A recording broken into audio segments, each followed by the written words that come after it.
Today I'm sharing with you my spicy summer roast recipe, and this spicy summer roast is just so good. You're just gonna love it. So let's get cooking. We're gonna start with our ingredients. So here we go. We're gonna be using a roast. I use a chuck roast. Usually this is about 2.5 pounds. Any kind of roast will work. I prefer the chuck roast. We're gonna be using some Rotel tomatoes. This is the original version. We're going to be using a can of whole kernel corn. You can also use frozen. We're going to have half a stick of butter. And then over here, we've got some sun-dried tomatoes. We're going to use some pepperoncini peppers. We're also going to have 2 packets. We're going to have a brown gravy mix packet and then a ranch seasoning packet. And then over here, we have got some Serrano peppers. So the first thing we're going to do is we're going to take our crock pot. We're going to go ahead and put our roast in it, and then we're going to open up our cans here. We're going to go ahead and get our Serrano peppers all sliced up. First thing we're going to do is we're just going to put our roast in here. Don't cut it up or anything. Just put it in here just like this. And do not put any extra liquid in. This is going to make all of its own liquid. So next we're going to go ahead and put our ranch dressing all across the top. Now just use these packets that you can get. Here we go. We're just going to put this all over the top. Next, we're going to take our brown gravy mix. And we're going to sprinkle this right on top of that ranch dressing.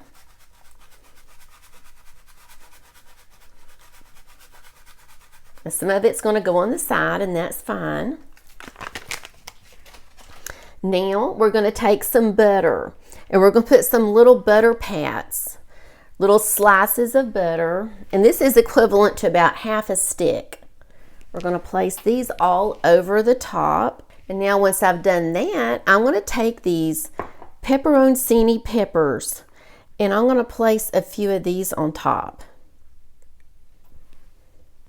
And I had never ever cooked with these before. You know, I haven't cooked all that much until just the last few years, so I'm still a new cook, and I had just not used these much, and these make the most wonderful flavor.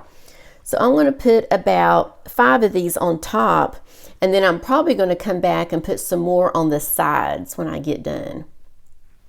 And I'll just tell you really quick, let me go back and talk about the roast for a second. When you're picking out your roast, I have found, get as big a roast as you can, because I didn't know until I started cooking that these roasts shrink up. They do shrink up quite a bit.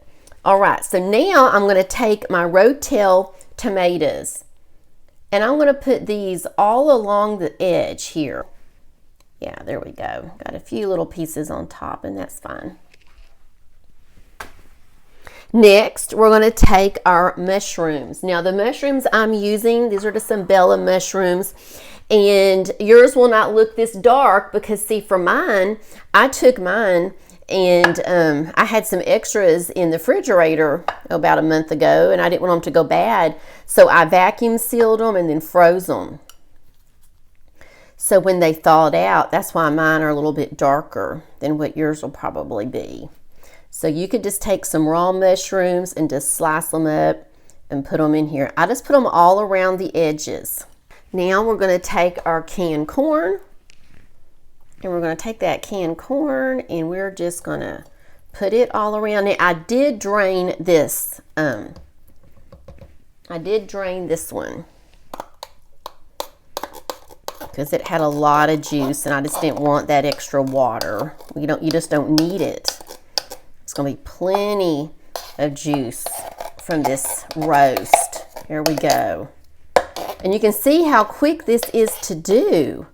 You can do this the night before and then just place this. If your crock pot is like mine and the inside, comes out, I think they're all like that now. But if you want to make this the night before, then just make it, put it in the refrigerator, and then just pull it out. Or you can do like I'm doing, and I'm making this. I work from home, and so I'm doing this before I go into my home office and get busy here at 8. So you can just do this super fast. got just a little bit left here. And you're just making, and it is so pretty also. Look at this, it is so pretty. All right, now on top of this, you're going to put your sun-dried tomatoes. And I've never been a big fan of sun-dried tomatoes, really. You know, I just hadn't cooked with them that much. But they do give some really interesting flavor. Let's put a few on here. And they're gonna, when they cook down, they're just gonna give some really nice extra flavor. This is so colorful. Now the last thing that we're gonna put on here is our Serrano peppers. Now you can use any kind of pepper. You can use jalapenos if you want.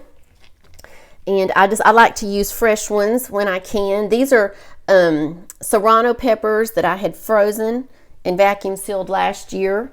So now that we're all ready, and you can see that only takes like 5 minutes to put all that together. So now we're gonna put the lid on, and then I'm gonna turn this on low, and we're gonna let this, normally depending on the size of the roast, anywhere from 6 to 8 hours. So I'm gonna put it on low, I'm gonna set it for 6 hours. I'm gonna come back and check it about halfway through and see how it's doing. So I'll see y'all in just a bit. Here we are, and it has now been about 7 hours, and this is looking so good. This looks fantastic, it smells wonderful, and it tastes great. Be sure and check out that next video that's popping up, and I'll see you there in a few minutes. Bye-bye.